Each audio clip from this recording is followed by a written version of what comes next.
forward to the first day in pads? Yeah. I mean, I think it's the same thing since the beginning of time. Since Pop Warner football, the first few days without pads on, there's always the first day of pads always gets, there's like the butterflies just a little bit more, the energy just a little bit higher. So that doesn't change. It's the same thing it was back when I was 9 years old as it is 9 years old. Have you seen anything different, or did you see anything different from teammates today once the pads came up? Competition-wise? Yeah, I mean, there's always a little bit of that stuff picked up. You're picking up the intensity, especially up front. Really fun to watch the film. You're going against guys, trying to block guys without shoulder pads on, and all that stuff. It's just very difficult. So it's different. You get pads on, and the guys are the intensity just picked up a little more. Guys will be different players, and that's why you put little pads on. You play 7-on-7 ball and stuff like that. Really pads on, then Kupp, I asked the coach about your leadership, Jay was saying, and in the end he said he's glad that you're on his team. Just how much do you pay attention now, all these years, about your leadership, intentionality, and your practice, attention to detail? Yeah, it's something I think as years have gone on, the shift that happens just happens. When you come in as a rookie and you are just trying to figure it out, you're trying to get through camp, being in a new city, and all the other things that come along with that. And you're trying to build yourself into being an impactful player for the organization. And as time has gone on, you kind of built this place. I don't want to just be an impactful player. I want to be an impactful person. And if you're in the building, how can you bring all people along with you and go from, have that shift that goes from, being poured into by the vets and by the coaches and all these people, but also being able to share that back with a lot of players and coaches. I mean, the coaches here have been awesome about just allowing there to be dialogue that goes both ways between the players and coaches and challenging each other in the right ways. So it is something that is very important and something that Mike's done a great job of fostering here. Does it still feel new having a Seahawks jersey on? Starting to get, it's not with that. Starting to get there. How do you feel like the chemistry is growing with Sam after off season and now we've been training camp playing together? Yeah, man, it's great. I mean, I think as many reps as you can get are huge. But it's even more than that, just the conversations over talking football, watching film together, being able to just discuss what's happening. I think that's just as important as the reps to get out here on the practice field. And those have been great. I think Sam and the experiences that he's had playing in this offense before, it goes a long way. So I'm asking a lot of questions about what's worked for him, how has he seen this, certain concepts come to life, and it's been really fun to be able to kind of bounce ideas off each other. Where are you at physically? How do you feel going into this season overall? Yeah, I feel really good. Yeah, feel great. Really excited. It's been a lot of fun, and looking forward to just continuing this thing. First day in pads, but really excited about getting this thing going. What did you learn about yourself last couple of years when you didn't have the opportunity you used to have? Yeah, I think it really it forced me to bring to life all the things that I've spoken about in terms of just the journey, enjoying what the journey is, and not being so reliant on it being the end result. And Scotty Scheffler had that great. I mean, he talked about this.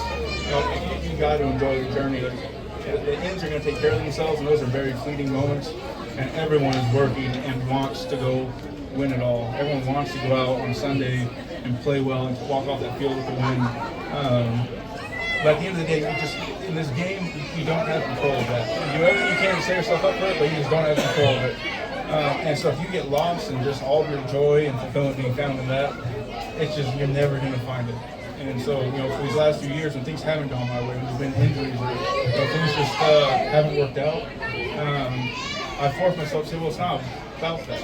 It's about waking up in the morning and being excited about going out and doing whatever it is that day holds, and going after it and bringing a joy and a spirit to it that is positively impacting people around me. And at the end of the day, when you take that mindset, take that attitude, the fulfillment that you feel yourself, that's where I found a lot of my joy, and being able to say I'm going to be the same person regardless of what's happening in football. I'm going to be that same person when I go home to my kids, when I go home to my wife.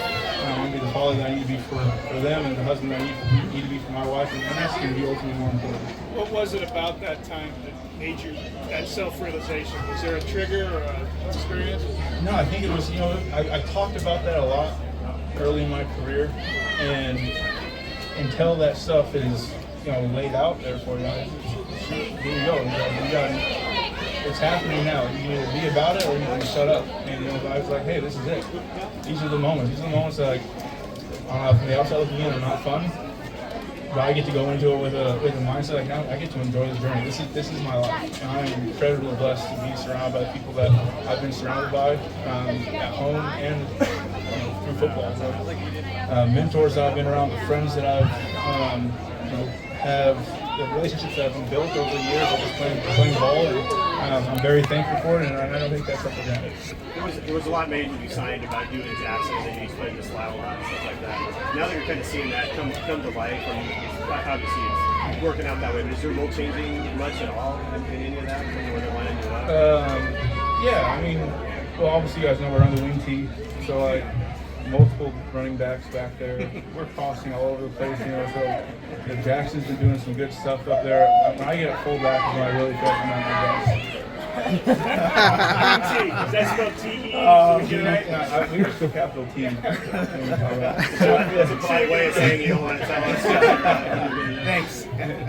What did you do to earn that pass? I was going to ask, actually. I was looking at this earlier, and I was like, I can't remember what we talked about at one point. Like this little blue thing here, I'm not sure what this little blue patch is. So I'm going to ask some questions, and I'll report back next time. What are your early impressions of rookies like Tyron Broden and Corey Horton? Yeah, those guys, man, they've been great. They've been really great people. Just being able to be around them has been awesome. And really good football players, and Corey as well. And they've been doing some really good stuff.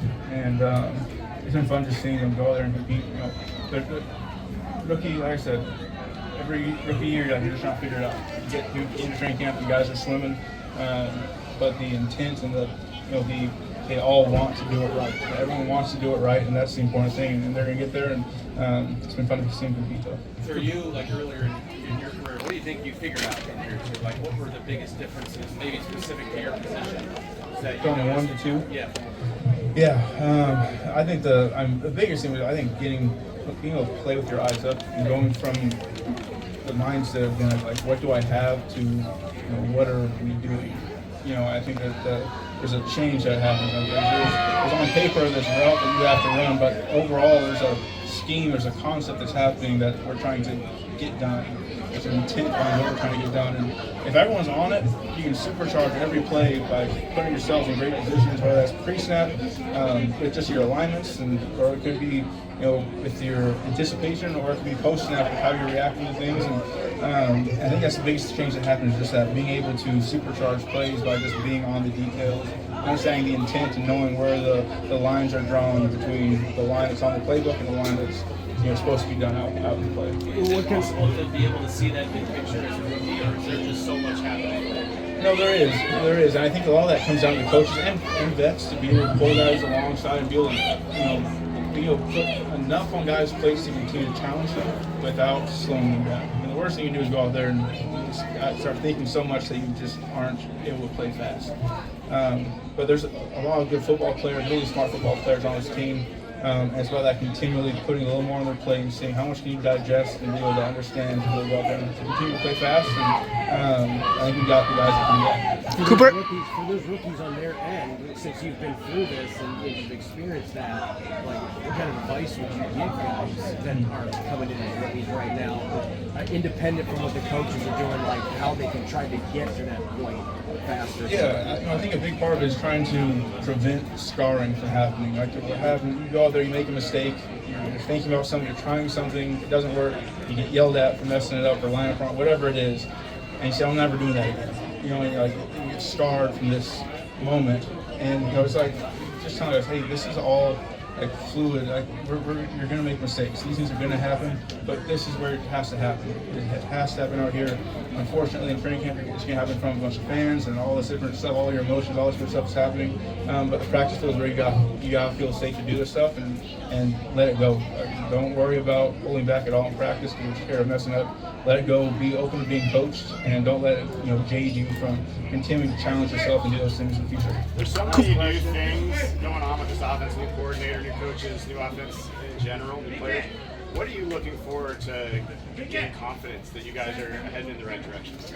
Yeah, I do think that's something that is going to, as training camp goes on, there's going to be a point when all the playbooks in, right? And there's going to be a point where it's all down, and you're like, hey, we've been doing this for a while now, and now plays are recycling. You're like, hey, I've seen this play before, I've done this, I've run this a couple times now against different looks, and it's like, hey, this is when things start to get real comfortable because now you're hearing plays in the huddle and you're not thinking about where you're lining up. You're thinking about leaving the huddle saying, man, I hope we cover 4 because I know exactly what I want to get done on this, and that's where you want to get to. And look, all these guys, we're going to get there. It's about continuing to challenge yourself, continue to think that way and push yourself to try to get there as quick as possible.